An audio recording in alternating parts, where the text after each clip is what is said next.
কোথাও খিচুড়ি তো কোথাও রাবড়ি। ভারতের বিভিন্ন রাজ্যে মকর সংক্রান্তিতে কি কি খাওয়া হয় জানেন? মকর সংক্রান্তির দিন সারা দেশে ব্যাপক উৎসব এবং উদ্দীপনা দেখা যায়। আকাশে সর্বত্র ঘুরে উঠতে দেখা যায়। এই দিনটি বিভিন্ন রাজ্যে নানা নামে পালিত হয় এবং এই দিন সারা দেশের একাধিক রাজ্যে নানা খাবার খান সকলে। মকর সংক্রান্তি এমন এক উৎসব যা সারা ভারতে নানাভাবে পালিত হয়। এই দিন আকাশে রঙিন ঘুরে উঠতে দেখা যায় এবং প্রতিটি বাড়িতে আনন্দের পরিবেশ থাকে। বেশিরভাগ সময় 14ই জানুয়ারি মকর সংক্রান্তি পড়ে। পৌষ মাসে সূর্য যখন মকর রাশিতে প্রবেশ করে সেই সময় এই উৎসব পালিত হয়। এবছরও মকর সংক্রান্তি উৎসব পালিত হতে চলেছে 14ই জানুয়ারি।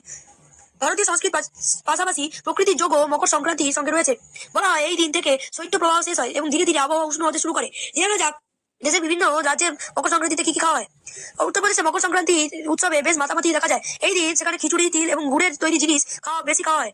মহারাষ্ট্রেও মকর সংক্রান্তির দিনে খিচুড়ি তৈরি করা হয়, তিলগুল তৈরি করা হয় এবং তিল এবং গুড় দিয়ে তৈরি করা হয়।